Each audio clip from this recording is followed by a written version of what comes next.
नमस्कार प्रिय विद्यार्थियों। बीए पार्ट फर्स्ट के सेकंड पेपर के अंतर्गत हम महात्मा गांधी द्वारा प्रतिपादित विचारों एवं उनके द्वारा प्रयोग में ली गई प्रविधियों का अध्ययन कर रहे हैं। आज हम महात्मा गांधी जी द्वारा दिए गए राज्य के बारे में जो विचार हैं या शासन व्यवस्था को चलाने के संबंध में उनके क्या दृष्टिकोण थे, उसके बारे में विचार करेंगे। गांधी जी ने राज्य के बारे में अपनी अवधारणा को स्पष्ट रूप से उल्लेख किया है। गांधी जी मूलतः अराजकतावादी हैं। गांधी जी का मत है कि राज्य व राजकीय शक्ति की आवश्यकता इसलिए पड़ती है कि मनुष्य अपूर्ण है। यदि मानव जीवन इतना पूर्ण हो जाए कि वह स्वयं संचालित हो सके तो फिर राज्य व राजकीय शक्ति को समाज की कोई आवश्यकता नहीं रहे। गांधी जी के अनुसार ऐसी स्थिति मानव की प्राकृतिक स्वतंत्रता की स्थिति होगी, क्योंकि उस दशा में एक ऐसे विवेकपूर्ण अराजकता स्थापित हो जाएगी जिसमें प्रत्येक व्यक्ति अन्य व्यक्तियों के हित साधन में बाधा न डालते हुए स्वयं अपना शासक बन जाएगा।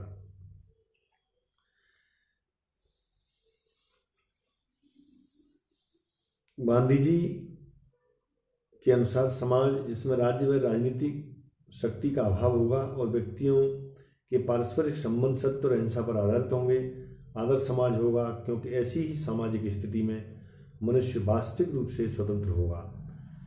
स्वराज्य का अर्थ है व्यक्ति की बाह्य आर्थिक सरकारी नियंत्रण से मुक्ति। उनका कहना था कि यदि व्यक्ति अधिकांश बातों के लिए राज्य व सरकार पर ही निर्भर रहा तो वह वास्तविक स्वतंत्रता व स्वराज्य नहीं है। उनके अनुसार आत्मनिर्भरता ही स्वतंत्रता का मूल है। इस प्रकार गांधी जी के अनुसार समाज की आदर्श दशा वही होगी जिसमें व्यक्ति राज्य का दास नहीं होगा तथा जिसमें व्यक्तियों के पारस्परिक संबंध व सत्य व अहिंसा के आधार पर स्वयं संचालित होंगे। गांधी जी मानते हैं कि व्यवहारिक दृष्टि से राज्य एक आवश्यक बुराई है। हालांकि बुरा है, गांधी जी की परिभाषा के अनुसार राज्य को बुरा बताया है, लेकिन बुरा होते हुए भी वह आवश्यक है।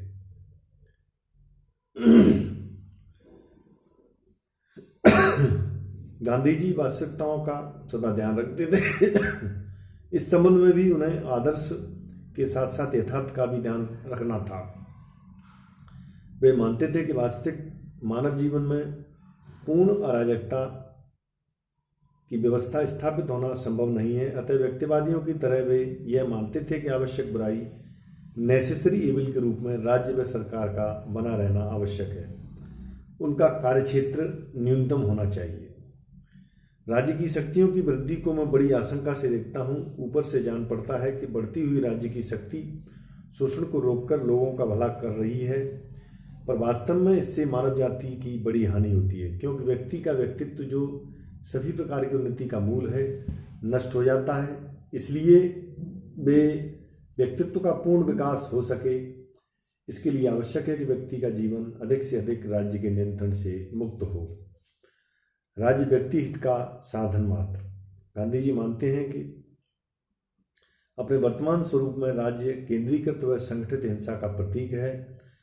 जितनी अधिक शक्ति उसके हाथ में रहती है वह व्यक्ति के स्वाभाविक विकास में उतना ही बाधक सिद्ध होती है।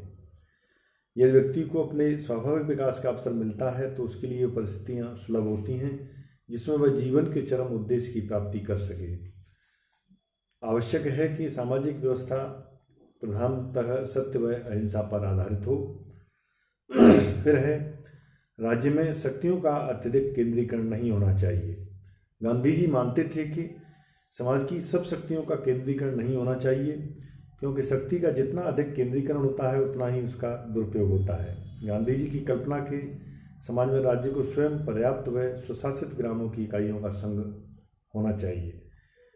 अगला है राज्य का उद्देश्य व कार्य सर्वोदय, यानी राज्य का उद्देश्य अंतिम व प्रारंभिक दृष्टिकोण से देखें तो सर्वोदय यानी सभी के उदय या सभी के विकास की, सर्वांगीण क्षेत्र के विकास की, प्रत्येक व्यक्ति के क्षेत्र के विकास की, सभी की उन्नति के लिए बात करना राज्य का एक विशेष साधन या महत्व होना चाहिए। गांधी जी की कल्पना के राज्य में ऐसा कोई वर्ग नहीं होना चाहिए जिसे जीवन की आवश्यक वस्तुएं सुलभ न हो।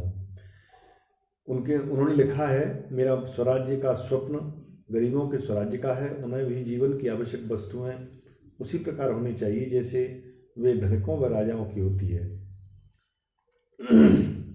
व्यक्ति एवं समाज व राज्य का संबंध। गांधी जी राज्य के विरोधी मूल रूप से इस कारण थे क्योंकि राज्य एक हिंसा प्रधान सत्ता है जो शक्ति द्वारा व्यक्ति के व्यक्तित्व व उसकी स्वतंत्रता पर दबाव डालती है। उनका विश्वास था कि जब तक राज्य का स्वरूप हिंसात्मक रहेगा व्यक्ति की स्वतंत्रता तथा राज्य सत्ता में कोई सामंजस्य नहीं हो सकेगा। गांधी जी आदर्श में अराजकतावादी तथा व्यवहार में व्यक्तिवादी कहे जा सकते हैं। उनका व्यक्तिवाद वह पाश्चात्य व्यक्तिवाद नहीं है जिसका परिणाम पूंजीवादी और अर्थव्यवस्था की स्थापना करना होता है।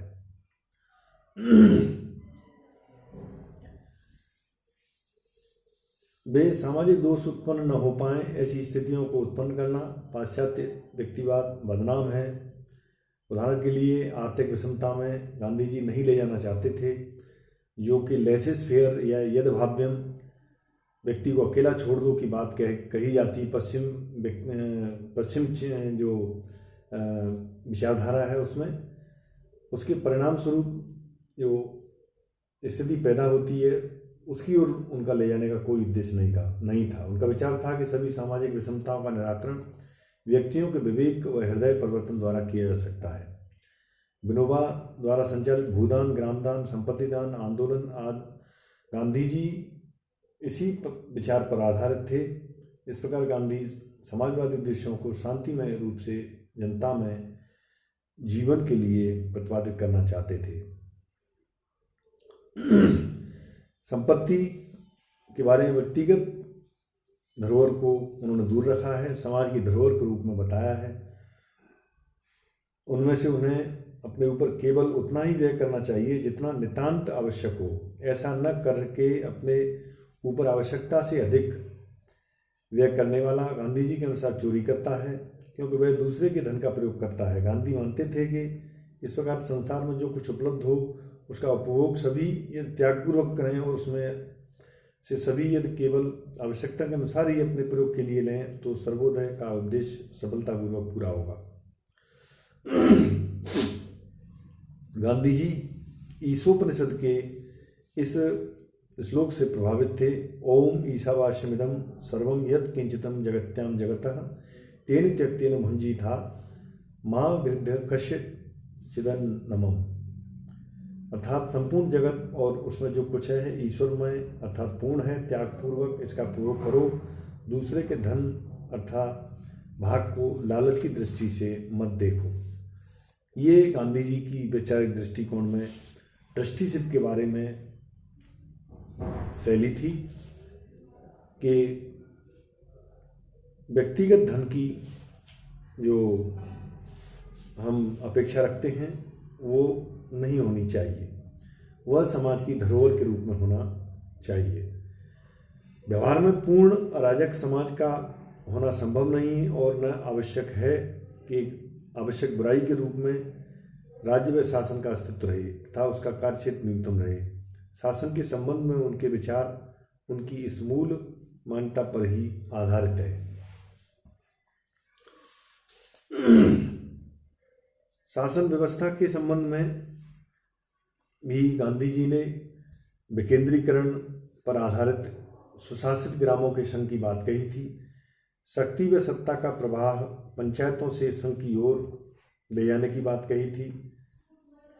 आई लुक अपॉन स्पिरिचुअल और non violent democracy like Hind Swaraj और राम राज्य, इसको राम राज्य के रूप में स्थापित करना चाहते थे। ऐसी शासन व्यवस्था के पक्षधर थे महात्मा गांधी।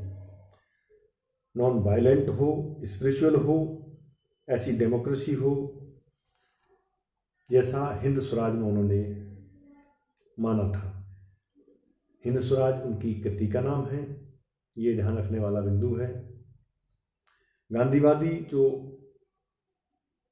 पंचायती राज की बात कही गई वो भी अपने आप में बहुत ही महत्वपूर्ण है। मूल इकाई शासन की है उसे पंचायत ही माना है। गांधीवादी पंचायती राज का जो संगठन है, पंचायत राज का उद्भव, पंचायत राज की आवश्यकता, इस संबंध में अग्रवाल ने लिखा है, गांधी जी केंद्रीय पंचायत इकाई को बहुत सीमित व निश्चित अधिकार देना चाहते थे।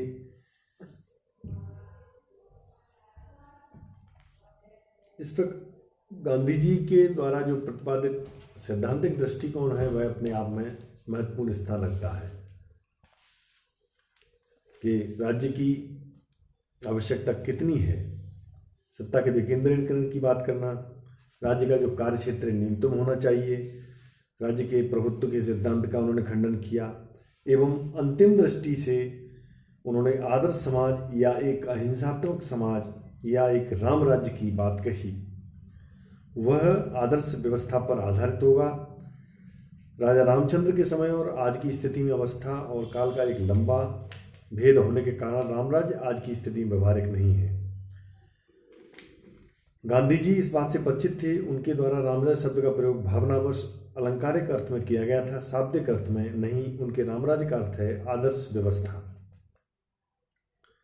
अहिंसात्मक समाज की व्यवस्था,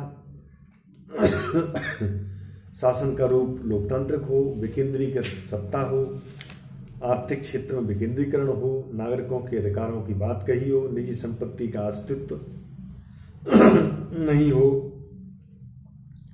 प्रत्येक व्यक्ति के लिए श्रम अनिवार्य हो, वर्ण व्यवस्था पर, अस्पृश्यता पर, धनवेश समाज पर, गोवध निषेध की बात करना, मद्य निषेध की बात करना, निःशुल्क प्राथमिक शिक्षा की बात करना, अंतर्राष्ट्रीय क्षेत्र में शांति प्रिय वसुधैव कुटुंबकम की भावना को स्थापित करना उनका राज्य के संदर्भ में स्वरूप या अपेक्षित वर्णन था।